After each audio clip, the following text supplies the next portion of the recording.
आपने कभी किसी से ये झूठ बोला है कि आपके पास पैसे हैं, जबकि असल में आपका अकाउंट खाली था? क्या आपने कभी किसी दुकान में सिर्फ इसलिए चीज़ नहीं खरीदी क्योंकि कार्ड स्वाइप होगा तो सबके सामने डिक्लाइंड आ जाएगा? क्या कभी आपको अपने बच्चों की छोटी छोटी फरमाइशें भी पूरी न कर पाने का दर्द हुआ है और फिर भी आपने मुस्कुराकर कहा, बाद में ले लेंगे? अगर हाँ, तो आप अकेले नहीं हैं। पैसों की कमी सिर्फ जेब में नहीं होती, कई बार ये हमारी सोच, हमारे आत्मसम्मान और हमारी चुप्पियों में भी होती है। ये वही मनी शेम है जो हमें अंदर से तोड़ता है, पर दुनिया को दिखाने हम रोज खुद को मजबूत साबित करते हैं। लेकिन अब वक्त है इस शर्म से आज़ादी पाने का, क्योंकि फाइनेंशियल फ्रीडम सिर्फ अमीर बनने की कहानी नहीं है, ये उस बोझ को उतार फेंकने की कहानी है जो सालों से हमारे कंधों पर है और दिल पर भी। चलिए आज उसी सफर की शुरुआत करते हैं, जहां शर्म नहीं समझ होगी, डर नहीं दिशा होगी। एक बार की बात है, एक औरत थी जिसने अपने पति से सालों तक ये छुपाया कि उसके पास क्रेडिट कार्ड पर भारी कर्ज है। हर दिन वो मुस्कुराती थी, बच्चों के लिए खाना बनाती थी और दुनिया को दिखाती थी कि सब ठीक है, लेकिन हर रात वो चुपचाप अपने बाथरूम में बैठकर रोती थी, क्योंकि उसे खुद पर शर्म आती थी। उसे लगता था, मैं ही गलत हूँ, शायद मुझसे पैसे संभाले नहीं जाते, शायद मैं फेल हूँ। पर क्या सच में वो फेल थी, या फिर इस समाज ने हमें ही सिखा दिया है कि पैसों की बातें छुपानी चाहिए, जैसे गरीबी कोई गुनाह हो, जैसे कर्ज लेना कोई शर्म की बात हो? Get over your money shame किताब हमें ये याद दिलाती है कि पैसों की तकलीफ सिर्फ बैंक बैलेंस नहीं, एक इमोशनल घाव है जिसे हम सालों तक खुद से भी छुपाते रहते हैं। लेकिन अब वक्त है उस घाव को भरने का, क्योंकि जब तक हम अपनी मनी शेम से उबर नहीं जाते, हम कभी अपनी फाइनेंशियल फ्रीडम की तरफ बढ़ ही नहीं सकते। इस किताब में आपको न सिर्फ कहानियां मिलेंगी, बल्कि वो सच जो हम सबने कभी न कभी जिया है, और सबसे जरूरी, इस शर्म से बाहर निकलने की एक उम्मीद, एक रास्ता और एक नई शुरुआत। चलिए शुरू करते हैं इस सफर को, जहां शर्म नहीं शक्ति है, जहां छुपाना नहीं समझना है, और जहां डर नहीं दिशा है। पार्ट 1, शर्म की जड़। हमारे बचपन की पैसों से जुड़ी कहानियां। आपके पैसों को लेकर सबसे पहले क्या याद आता है? वो दिन जब माँ ने कहा था, हम ये अफोर्ड नहीं कर सकते, या वो वक्त जब पापा परेशान होकर चुपचाप कमरे में बैठे थे और आप समझ नहीं पाए कि घर का माहौल इतना भारी क्यों है। हम सबके पैसों की सोच की शुरुआत हमारे बचपन से होती है। किसी को पैसे मिलते थे, लेकिन साथ में डर भी, फिजूल खर्च मत करना। किसी को कभी जेब खर्च मिला ही नहीं, और धीरे धीरे ये यकीन बैठ गया कि मेरे नसीब में पैसा नहीं है। लेखिका कहती हैं कि हम सब अपनी मनी शेम को लेकर अकेले नहीं हैं। ये शर्म, ये डर और ये चुप्पी, ये पीढ़ियों से हमारे अंदर डाली गई है। जब बचपन में पैसे की बातें सिर्फ टेंशन और झगड़े से जुड़ी होती हैं, तो बड़े होकर हम या तो पैसे से भागने लगते हैं, या फिर पैसे को लेकर इतनी बेचैनी होती है कि कुछ भी करके इसे पकड़ना चाहते हैं। लेकिन सोचिए, क्या ये शर्म हमारी है या हमें दी गई है? ये पाठ हमें सिखाता है कि पहले हमें अपनी पुरानी कहानियां पहचाननी होंगी, तभी हम नया भविष्य बना पाएंगे। तो पहला कदम क्या है? अपने बचपन से जुड़े पैसों के अनुभवों को पहचानो, लिखो और खुद से एक सवाल पूछो, क्या मैं अब भी उन्हीं पुराने डर से पैसे को देखता हूं? अगर हाँ, तो यही मौका है उस डर से आजाद होने का। चलिए अब चलते हैं पार्ट 2 की ओर, जहां हम समझेंगे कि मनी शेम सिर्फ एक भावना नहीं है, बल्कि इसके अलग अलग चेहरे होते हैं जो चुपचाप हमारे साथ जीते हैं। पार्ट 2, मनी शेम के 5 चेहरे जो हमारे अंदर छुपे होते हैं। 1, द स्पेंडर, जो खर्च करता है ताकि खुद को बेहतर महसूस कर सके। ऐसे लोग खरीदारी को इलाज बना लेते हैं। थोड़ा दुख हुआ, कुछ खरीद लिया, तनाव है, ऑनलाइन ऑर्डर कर दिया, लेकिन हर बार बिल भरते समय एक आवाज आती है, मैंने फिर से खुद को धोखा दिया। ये सिर्फ खर्च नहीं है, ये उस प्यार की तलाश है जो शायद कभी मिला ही नहीं। 2, द सेवर, जो हर पैसे कोप कर रखता है, जैसे दुनिया खत्म होने वाली हो। ये लोग हर समय पैसे बचाते हैं, लेकिन डर के मारे, डर के कहीं कुछ गलत ना हो जाए। फाइनेंशियल फ्रीडम कीज गए लोग फाइनेंशियल प्रिजन बना लेते हैं, जहां पैसा है लेकिन सुकून नहीं।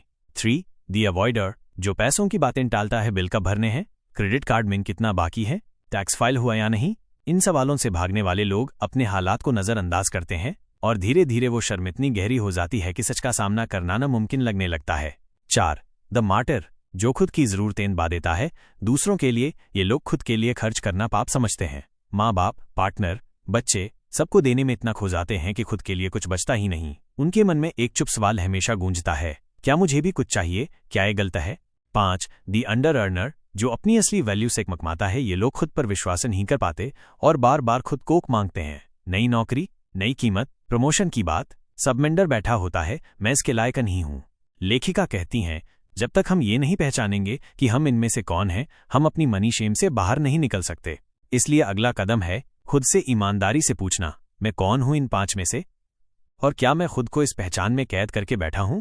क्योंकि पहचान के बिना बदलाव संभव नहीं। पार्ट 3, हीलिंग, शर्म से आजादी की शुरुआत। अब तक आपने जाना कि मनी शेम क्या है और ये कैसे अलग अलग रूपों में हमारी जिंदगी में जड़ें जमा चुकी है। लेकिन अब सवाल है, इससे बाहर कैसे निकलें, कैसे उस बोझ को उतारें जो सालों से हमारे अंदर जमा है। लेखिका कहती हैं, शर्म तब तक जिंदा रहती है जब तक हम उसे छुपाते हैं, और वो मरने लगती है जब हम उसे रोशनी में लाते हैं। स्टेप 1, सच को स्वीकार करना। शुरुआत वहीं से होती है जहां आप खुद से ईमानदारी से कहते हैं, हाँ मैं शर्मिंदा हूं, हाँ मैंने गलतियां की हैं, लेकिन अब मैं छुपाना नहीं चाहता। ये कबूल करना आसान नहीं होता, लेकिन यही पहला दरवाजा है हीलिंग का। स्टेप 2, अपने पैसों की कहानी दोबारा लिखो। हर इंसान की एक मनी स्टोरी होती है। अब वक्त है उस कहानी को फिर से लिखने का, जहां आप खुद को दोषी नहीं बल्कि सीखता हुआ इंसान माने, जहां खर्च करना गुनाह नहीं जिम्मेदारी हो, और जहां पैसा डर नहीं एक टूल बन जाए बेहतर जिंदगी के लिए। स्टेप 3, सपोर्ट सिस्टम बनाओ। शर्म अकेलेपन में पनपती है। किसी भरोसेमंद दोस्त, परिवार वाले या फाइनेंशियल कोच से बात करो। अपनी बातें शेयर करो ताकि तुम्हारी शर्म पर सुनने और समझने की रोशनी पड़े। स्टेप 4, छोटे छोटे एक्शन लो पर रोज लो। हीलिंग कोई जादू नहीं, ये एक सफर है। चाहे वो एक कर्ज चुकाना हो, एक सेविंग शुरू करना हो, या बस ये बोलना हो, मुझे मदद चाहिए। हर छोटा कदम मायने रखता है। लेखिका का संदेश साफ है, मनी शेम से उबरना सिर्फ पैसों की बात नहीं है, ये खुद से प्यार करने, खुद को माफ करने और एक नया रिश्ता बनाने की बात है, अपने पैसे से और खुद से। क्योंकि आप सिर्फ वो नहीं हैं जो आपने गलती से किया, आप वो भी हैं जो आप आज से बदल सकते हैं। Part 4, financial empowerment. अब वक्त है खुद के लिए खड़े होने का। अब तक हम बहुत कुछ समझ चुके हैं, अपनी शर्म, अपने डर और उन गहरे जख्मों को जो पैसे से जुड़ी हमारी कहानियों ने हमें दिए हैं। लेकिन अब हम एक नया कदम उठाने वाले हैं। ये कदम सिर्फ पैसों के बारे में नहीं है, ये कदम है अपनी जिंदगी को वापस अपने हाथों में लेने का। स्टेप 1, पैसे के साथ रिश्ता बदलो। फाइनेंशियल एम्पावरमेंट का मतलब ये नहीं कि आप तुरंत अमीर हो जाएंगे, बल्कि इसका मतलब है कि आप अपने पैसे के साथ एक स्वस्थ, सशक्त रिश्ता बनाएंगे। यह रिश्ता सिर्फ खर्च करने या बचाने तक सीमित नहीं रहेगा, बल्कि ये समझने की प्रक्रिया होगी कि पैसे से डरने की बजाय उसे समझा जाए और उसे अपनी जरूरतों के हिसाब से इस्तेमाल किया जाए। स्टेप 2, आपकी मेहनत की कीमत समझें। आप मेहनत करते हैं, लेकिन क्या आप उसकी असली कीमत समझते हैं? जब आप अपने काम के मूल्य को समझने लगते हैं, तो आप अपने पैसे को भी उतनी ही अहमियत देने लगते हैं। यहाँ तक कि छोटे छोटे खर्चों को समझदारी से करना, हर निवेश को सही तरीके से करना, सब कुछ मायने रखता है। स्टेप 3, आत्मविश्वास के साथ पैसे कमाने की दिशा तय करें। फाइनेंशियल एम्पावरमेंट का एक बड़ा हिस्सा यह है कि आप अपने आत्मविश्वास को मजबूत करें और पैसों को कमाने के लिए उस दिशा में काम करें जो आपकी इच्छाओं और सपनों के साथ मेल खाती हो। जो डर हमें काबू करता था, अब वही डर हमें चलने की ताकत देता है। एक बार जब आप अपने कदमों को सही दिशा में रखें, तो पैसा आपके पीछे पीछे आता है। स्टेप 4, पैसों से जुड़ी पुरानी सोच को छोड़ें। पैसों से जुड़ी जो पुरानी मान्यताएं आपके मन में बैठी हैं, उन्हें अब बदलने का वक्त है। पैसा बुरा होता है, मैं कभी अमीर नहीं बन सकता जैसी सोच को छोड़ें। इसके बदले सोचें, मैं पैसे को अपने जीवन में सही तरीके से लाऊंगा, मैं इसे अपने सपनों के लिए इस्तेमाल करूंगा। ये बदलाव आपको सिर्फ मानसिक स्वतंत्रता नहीं बल्कि असली वित्तीय स्वतंत्रता भी देगा। स्टेप 5, साहस के साथ निवेश करें। फाइनेंशियल एम्पावरमेंट का एक और अहम हिस्सा है स्मार्ट निवेश। ये साहस से ज्यादा समझदारी का काम है। आप अपनी बचत को सिर्फ बुरे वक्त के लिए नहीं रखेंगे, बल्कि इसे बढ़ाने के लिए निवेश करेंगे। यहाँ तक कि अगर आपने पहले कभी निवेश नहीं किया, तो शुरुआत कीजिए। छोटे कदम, बड़े परिणाम। आपको इस पूरे सफर में डर जरूर लगेगा, लेकिन यही डर आपको सशक्त बनाएगा, क्योंकि आपको पता है कि आपके पास समझ और सही दिशा है। लेखिका का संदेश साफ है, फाइनेंशियल एम्पावरमेंट किसी दिन का नहीं बल्कि हर दिन का फैसला है। यह एक यात्रा है जो हर दिन आपको एक कदम और करीब आपकी सपनों की जिंदगी के पास ले जाती है। अब वक्त है खुद के लिए खड़े होने का। अब वक्त है अपने पैसों से डरने के बजाय उसे समझने का, उसे संजोने का और उसे सही तरीके से अपने सपनों के लिए इस्तेमाल करने का।